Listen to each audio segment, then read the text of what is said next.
মূল্যর যে ফাইট, এটার জন্যই কিন্তু স্টক মার্কেটের প্রাইস আপ অ্যান্ড ডাউন করছে। তার মানে আমি একটা এক্সাম্পল নিয়ে বলছি, ধরুন আম যদি আজকে 500 টাকা কেজি বিক্রি হয়, তাহলে কি কেউ কিনবে? ডেফিনেটলি না। 500 রুপিস ইজ মানে অনেক বেশি। তা আমি যদি বলি যে ঠিক আছে চলুন 500 টাকা দরকার নেই, দাঁড়াচ্ছে, তখন আপনারা কি ভাবছেন? যে স্টকটা তো 50% পড়ে গেছে, চলো এবারে কিনে নিই, উঠবে। কিন্তু আদৌ কি আপনারা ডিসাইড করছেন যে ওটা ন্যায্য মূল্য? এটা আমরা কিন্তু দেখছি না। ঠিক বলছি কি? রাইট? যে আমরা জাস্ট প্রাইস ডিসকাউন্টেড হচ্ছে বলে ভাবছি যে এই মুহূর্তে এই স্টকটাকে কেনা যেতে পারে, কিন্তু প্রাইস ডিসকাউন্টেড কিন্তু অ্যাকচুয়াল জায়গা নয়। আজকে মেন জিনিস হচ্ছে ভ্যালুয়েশন। উইদাউট ভ্যালুয়েশন কোনো স্টকে কিন্তু হাত দেওয়া যাবে না। এবারে কেন হাত দেওয়া যাবে না? আজকে যে এই যে পুরো গোটা মার্কেটটা দেখছেন, এই মার্কেটটা কারা চালায় আপনাদের কি মনে হয়? অপারেটরস মানে কারা? হু আর অপারেটরস? ইনস্টিটিউশনস। ঠিক আছে, এক্স্যাক্টলি। তার মানে ডোমেস্টিক ইনস্টিটিউশনস আছে এবং ফরেন ইনস্টিটিউশনস আছে, এরা মার্কেটটাকে চালাচ্ছে। এই যে গোটা মার্কেট দেখছেন, এরা চালাচ্ছে। ধরুন আজকে এই মার্কেটটার পুরো কনসেপ্টটা যদি আমি বলি, মানে এটা যেখানে আমরা যাচ্ছি, ওয়াই টেকনিক্যাল, ওয়াই ফান্ডামেন্টাল, সেই জায়গাটা ঢোকার আগে আমি বলি, দেখুন আমরা এখানে ধরুন সবাই 5 লাখ করে যদি এফডি করে থাকি, তাহলে আজকে এখান থেকে প্রচুর টাকা আসছে, সেই টাকাটা যাচ্ছে কোথায়? আমাদের থেকে আউটফ্লো হয়, টাকাটা ইনফ্লো তাদের কাছে হচ্ছে, এই বড় ইনস্টিটিউশনদের কাছে। এবার এরা কি করছে? এটাকে ডিরেক্টলি ক্যাপিটাল মার্কেটে রাখছে টাকাটাকে। এবারে দেখুন এরা এরা যখন ক্যাপিটাল মার্কেটে, হ্যাঁ এখানে যেন স্যার লিখে দিয়েছেন এমএম আর এমএফ, তো এরা কারা? এরা হচ্ছে মার্কেট মেকার্স, এরা মার্কেটকে তৈরি করছে। সো এরা একটা কন্টিনিউয়াস বেসিসে আমাদের দেখবেন রিটার্ন দিয়ে চলেছে। কন্টিনিউয়াস ওয়েতে একটা রিটার্ন দিচ্ছে 7%, যারা এফডি করেন 7% পান। মিউচুয়াল ফান্ড 11% এর কাছে। বাট মিউচুয়াল ফান্ডে প্রবলেম হচ্ছে, মার্কেট লস হলে, মার্কেট যখন ক্র্যাশ করে, তখন ওরা আমাদেরকে লসেই রাখে। কিন্তু যখন মার্কেট প্রফিটেবল জায়গায় যায়, তখনও তারা আমাকে সিকি ভাগটাই কিন্তু দেয়, তারা কিন্তু বেশ প্রফিট দেয় না। সো আমি জানি না এবারে এটা আমার বলাটা কতটা ঠিক, যে মিউচুয়াল ফান্ড সাই কিন্তু কতটা সাই আমি, আমার ডাউট আছে। ঠিক আছে, কারণ ওরা কি করছে, ওরা সেখানে হিউজ অ্যামাউন্ট অফ প্রফিট করছে, 40% 50% ইন আ ইয়ার বানাচ্ছে, বানিয়ে আমায় কত দিচ্ছে? 11% মেক সামহাউ। তো ব্যাপারটা কি তাহলে? জিনিসটা হচ্ছে এই যে মার্কেট চলছে, এই যে যা আপনি দেখছেন ডিমান্ড সাপ্লাই, ওরা কি করছে? ওরা যে কোনো জিনিসকে ডিসকাউন্টেড প্রাইস, মানে যেটা ন্যায্য মূল্য, সেই প্রাইসে কিন্তু বাই করছে। এবং আমরা আজকে রিটেলার্সরা কোথায় ফাঁসছি? আমরা খালি ভাবছি যে আচ্ছা অমুক কিছু 50টা স্টক আছে, রিলায়েন্স, এইচডিএফসি, যা যা নাম আমরা জানি আর কি, টাটা মোটরস, তো এইসব স্টকে আমরা ইনভেস্ট করলাম এবং ভাবলাম যে ঠিক আছে 50% প্রাইস পড়ে গেছে, এবার কিনলে প্রাইস উঠে যাবে। বাট এখানে কোথাও একটা ভুল করছে, যেটা স্যার বলছিলেন যে উইচ স্টক টু বাই। আজকে 5,000 স্টক আছে, কিন্তু আমরা কোথায় আটকে রয়েছি? ওই কিছু 50টা স্টকের মধ্যে, ওর বাইরে যেতে পারছি না। আমরা ভাবছি প্রাইস যদি 50% কমে গেছে, এবারে আমি কিনে ফেলছি, তার মানে আমি কোনো স্টকের ন্যায্য মূল্যটাই খুঁজে পাচ্ছি না। আজকে যদি আপনাদেরকে কেউ বলা হয় যে একটা 5,000 টাকার স্টক আছে আর একটা 50 টাকার স্টক আছে, তাহলে কোন স্টকটার দিকে আপনারা মানে বেশি ঝুঁকবেন বলুন? ডেফিনেটলি 50 টাকার স্টকটা। কেন? আমরা কাকে দেখে এসেছি? রাকেশ ঝুনঝুনওয়ালা, যে 3 টাকা থেকে 3,000 টাকা অব্দি পৌঁছেছে। সবাই রাকেশ ঝুনঝুনওয়ালা হতে যায়, দ্যাটস ওয়াই 10 টাকার স্টক কেনার জন্য সবাই ছুটছে।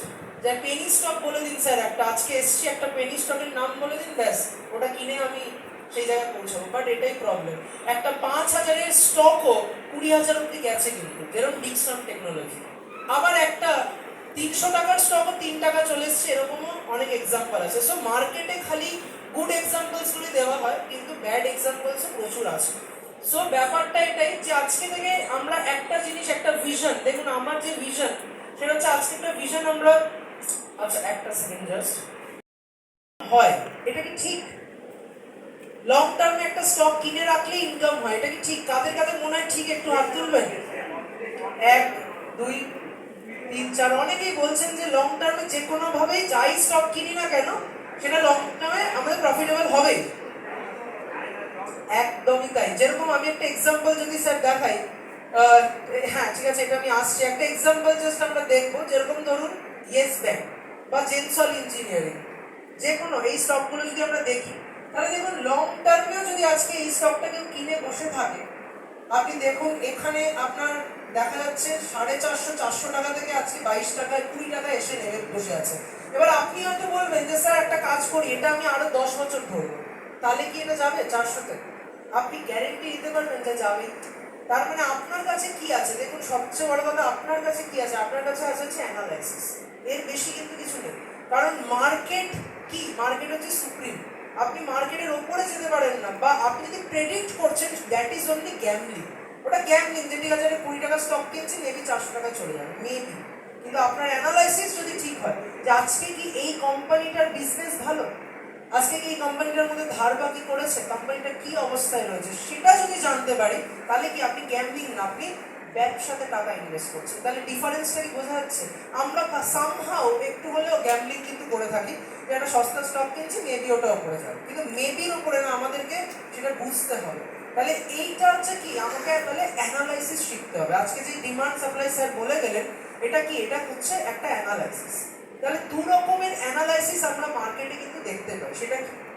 প্রথম হচ্ছে টেকনিক্যাল অ্যানালাইসিস, আর দ্বিতীয় হচ্ছে ফান্ডামেন্টাল অ্যানালাইসিস। দেখুন, ফান্ডামেন্টাল কি? আজকে যেরকম এই স্টকটা 20 টাকায় রয়েছে, আমি টাকা দেখবো না যে কোথা থেকে কি হয়েছে না হয়েছে। যদি কোম্পানির বিজনেস ভালো হয়, তাহলে আমি এখানে ইনভেস্ট করতে পারি। যে ঠিক আছে, আগামী 5 বছরে ইয়েস ব্যাংক হয়তো দেখছি অনেক কিছু ভাবছে যে এটা বড় করবে, তখন আমি এটাতে ইনভেস্ট করতে পারি। দাম দেখে ইনভেস্ট করলাম না, আমি বিজনেস দেখে ইনভেস্ট করছি। তো এই যে বিজনেসকে বোঝা, কোন কোন ইনভেস্টাররা এর মধ্যে রয়েছে সেটাকে বোঝা, এই জিনিসটা হচ্ছে আমাদের কি ফান্ডামেন্টাল অ্যানালাইসিস, যেটা একটা লং টার্ম ইনভেস্টাররা করে, যারা হয়তো তাদের এক্ষুনি রিটার্নের দরকার নেই, হয়তো 5 বছর 6 বছর 7 বছরের রেঞ্জে তারা হয়তো ইনকামটা করতে চাইছে। এবারে আসি টেকনিক্যাল অ্যানালাইসিস, যেটা আজকে প্রত্যেকটা মানুষ করতে চায়। কেন? বিকজ যদি আমি আপনাদের এখানে জিজ্ঞেস করি, ম্যাক্সিমামরা বলবেন যে হ্যাঁ স্যার, জব করছি বা একটা ছোটখাটো বিজনেস করছি, তো আমাদের একটা সেকেন্ডারি সোর্স অফ ইনকাম চাই, আমাদের টাকা যেটা প্রত্যেক মাসে আসছে তার সাথে। এরকম কারা কারা আছেন মানে এই জিনিসটা করতে চাইছেন? একটু আমাকে হাত তুলে বলুন। দেখুন, ম্যাক্সিমামরাই এটাই, যে আমরা স্যার লং টার্ম তো ঠিক আছে, কিন্তু একটা রেগুলার ওয়ে অফ ইনকাম চাই। সেই রেগুলার ওয়ে অফ ইনকাম করার জন্য যে অ্যানালাইসিসটা শিখতে হয়, সেটাকে আমরা বলি কি? Technical analysis. লিখবেন। তাহলে টেকনিক্যাল অ্যানালাইসিস ব্যাপারটা কি, চলুন সেটাকে একটু বোঝার চেষ্টা করি। টেকনিক্যাল অ্যানালাইসিস হচ্ছে প্রাইস, এই যে দেখছেন যে ইয়েস ব্যাংক বলুন বা যে কোনো স্টক বলুন, রিলায়েন্স বলুন, এর যে প্রাইসের মুভমেন্ট, এর যে প্রাইসের অ্যাকশন, এই প্রাইসের অ্যাকশনটাকে আমরা বুঝি ভায়া টেকনিক্যাল অ্যানালাইসিস। তাহলে প্রাইস অ্যাকশন মানে প্রাইস আজকে নিচে আছে, ওপরে আছে, আগামী দিনে কি হতে চলেছে বা কি আগে হয়েছে, তো এইটাকে আমরা বলছি প্রাইস অ্যাকশন। মানে প্রাইসের হিস্টোরিক্যাল মুভমেন্টকে আমরা অ্যানালাইসিস করছি, জাজ করছি। ঠিক আছে, তাহলে এটা আমি যদি বলি হিস্টোরিক্যাল মুভমেন্ট, মানে দেখুন, আজকে পুরো পৃথিবীতে একটা জিনিস কিন্তু চলে, সেটা কি বলুন তো? কি হতে চলেছে, আগামী দিনে কি হবে, সেটাকে কিন্তু জাজ করে। সো যে কোনো প্রাইস 50% পড়ে গেল, আমি কিনে নিলাম, এটা কিন্তু কথা না। আমাকে প্রাইস হিস্ট্রি বুঝতে হবে। এই প্রাইস হিস্ট্রিকে বলা হয় প্রাইস অ্যাকশন। এটা টেকনিক্যাল অ্যানালাইসিসের একটা পার্ট। আর এর ভেতরেই আমরা যেটা বুঝে থাকি সেটা কি? ডিমান্ড সাপ্লাই, যেটা স্যার বলে গেলেন। তারপরে কি? সাপোর্ট রেজিস্ট্যান্স, যেটা আপনি বলছিলেন বায়ার সেলারের এলাকা, ডেফিনেটলি সেইটা। এরপরে আরো কিছু জিনিস আছে যেগুলো ভলিউম অ্যানালাইসিস হয়। আর একটা জিনিস যেটা ইন্ডিকেটর, আপনারা শুনেছেন, একটা দুর্দান্ত জিনিস, এগুলো নিয়ে আমরা পরবর্তীকালে আলোচনা করব। ঠিক আছে, কারণ দেখুন, আমি যদি বলি যে আজকে 2 ঘন্টার মধ্যে এমন স্টক মার্কেট শিখিয়ে দেবো যে কাল আপনি আগামী দিনে সেটা করতে চান কিনা। ঠিক আছে, প্রাইস একটু বাড়লো, 10% 15% গেল, আমি বিক্রি করে বেরিয়ে গেলাম, দ্যাটস ইট। তার মানে আমি শর্ট টার্মে একটা ইনকাম করার চেষ্টা করছি ভায়া টেকনিক্যাল অ্যানালাইসিস। এবং আজকে মার্কেটের যে অবস্থা, যেভাবে মার্কেট ভোলাটাইল, যুদ্ধ হচ্ছে, এটা ওটা হচ্ছে, লং টার্ম ইনভেস্টমেন্টে আপনার টেকনিক্যাল অ্যানালাইসিসের কিন্তু ভীষণ বেশি প্রয়োজনীয়তা আছে। সো আজকে আমরা যেটা স্টার্ট করবো সেটা টেকনিক্যাল অ্যানালাইসিস নিয়ে আলোচনা করবো। ঠিক আছে, তাহলে এই অবধি সবার কাছে ক্লিয়ার যে কি ইনভেস্টমেন্ট কি হয়, টেকনিক্যাল অ্যানালাইসিস কি হয়, ফান্ডামেন্টাল কি হয়, প্রত্যেকের কাছে ক্লিয়ার তো? Yes or no? ওকে।